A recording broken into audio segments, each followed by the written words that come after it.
नमस्कार दर्शकों। Albert Einstein का जन्म 1979 में जर्मनी के उल्म शहर में हुआ था। बचपन से ही लोग उन्हें कुछ अलग नजरिए से देखते थे, क्योंकि वह बाकी बच्चों की तरह नहीं थे। वो बहुत धीरे धीरे सीखते थे, देर से बोलना शुरू किया, और स्कूल में शिक्षक उन्हें एक औसत या कमजोर छात्र ही मानते थे। इसका मुख्य कारण था, आइंस्टीन हर चीज को जिज्ञासा की नजर से देखते थे। स्कूल में अगर कोई विषय समझ में नहीं आता, तो रटने की बजाय वे उसकी जड़ में छुपे विचार और सिद्धांत को समझने की कोशिश करते। इसी वजह से वे अक्सर पाठ्यक्रम से पीछे रह जाते। शुरुआत से ही आइंस्टीन बेहद जिज्ञासु थे, जो उस समय कमजोरी मानी जाती थी, लेकिन आगे चलकर वही उनकी सबसे बड़ी ताकत बन गई। आइंस्टीन की प्रारंभिक शिक्षा जर्मनी के म्यूनिख शहर में हुई, लेकिन वहां की सख्त और अनुशासन प्रधान शिक्षा व्यवस्था उन्हें बिल्कुल पसंद नहीं आई। एक समय तो ऐसा आया कि उन्होंने स्कूल ही छोड़ दिया। इसके बाद वे अपने परिवार के साथ स्विट्जरलैंड चले गए, ताकि वहां की ज्यादा खुले विचारों वाली शिक्षा व्यवस्था में खुद को ढाल सकें। वहां उन्होंने ज्यूरिख पॉलिटेक्निक कॉलेज में दाखिला लेने का सोचा, जहां वे गणित और भौतिकी पढ़ना चाहते थे। दाखिला परीक्षा में आइंस्टीन ने गणित और भौतिकी के सवाल आसानी से हल कर दिए, लेकिन दिक्कत आई अन्य विषयों में, जैसे भूगोल, साहित्य और राजनीति। इनमें वे बुरी तरह असफल रहे। परीक्षा के बाद कॉलेज के एक प्रोफेसर ने उन्हें अपने ऑफिस में बुलाया। प्रोफेसर ने जब आइंस्टीन की गणित और भौतिकी की उत्तर पुस्तिका देखी, तो चौंक गए और पूछा, तुम्हें ये सब किसने सिखाया? आइंस्टीन ने सीधा जवाब दिया, मैंने खुद ही पढ़ा है। प्रोफेसर ने उनकी प्रतिभा को तो माना, लेकिन साथ ही कहा, तुम बहुत होशियार हो, लेकिन अगर इस कॉलेज में दाखिला चाहिए, तो सिर्फ गणित और भौतिकी काफी नहीं, बाकी विषयों की भी तैयारी करनी होगी।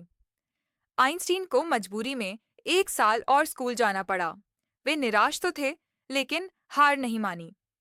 एक साल की मेहनत के बाद अगले साल वे ज्यूरिख पॉलिटेक्निक कॉलेज की परीक्षा में पास हो गए। हालांकि कॉलेज में दाखिला मिल गया, लेकिन आइंस्टीन का स्वभाव नहीं बदला।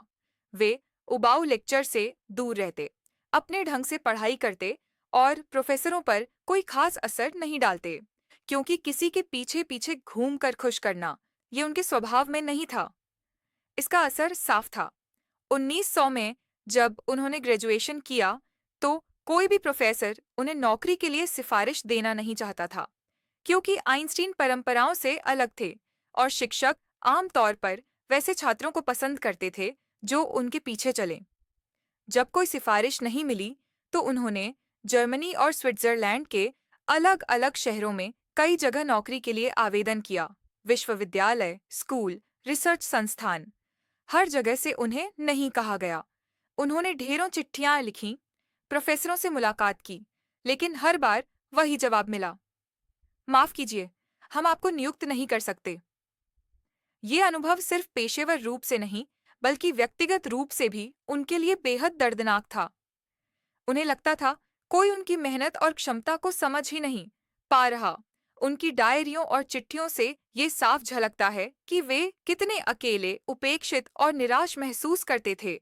एक जगह उन्होंने लिखा, लगता है इस दुनिया में मेरी कोई जरूरत ही नहीं है, हर दरवाजा मेरे लिए बंद है। परिवार को लिखी एक चिट्ठी में उन्होंने कहा, मैं लगभग हर जगह आवेदन कर चुका हूँ, लेकिन कहीं से कोई जवाब नहीं आता। लगता है किसी को भी मेरी जरूरत नहीं है। अपनी प्रेमिका मिलेवा मैरिज को लिखी एक प्रसिद्ध चिट्ठी में आइंस्टीन ने लिखा, मुझे लगता है मैं एक बेकार और निरर्थक इंसान बन चुका हूँ। मैं सिर्फ भौतिकी में जीता हूँ, लेकिन ये दुनिया सिर्फ उन्हीं की सुनती है जो उनकी व्यवस्था में पूरी तरह फिट बैठते हैं। इस गहरी निराशा का असर उनके निजी जीवन पर भी पड़ने लगा। पैसों की तंगी, वैवाहिक तनाव और आत्म असंतोष ने उन्हें एक गहरे अकेलेपन में धकेल दिया। उन्हें साफ था, वो केवल विज्ञान से जुड़ा काम ही करेंगे। किसी प्रैक्टिकल या व्यावसायिक नौकरी में उनकी रुचि नहीं थी। इस समय उनका रिश्ता उनकी सहपाठी मिलेवा मैरिज के साथ था, लेकिन शादी नहीं हो पा रही थी, क्योंकि आइंस्टीन के पास नौकरी नहीं थी। पैसों की तंगी में मिलेवा भी चाहती थी कि आइंस्टीन कोई कमाई करें, लेकिन आइंस्टीन जैसे बंधे हुए थे।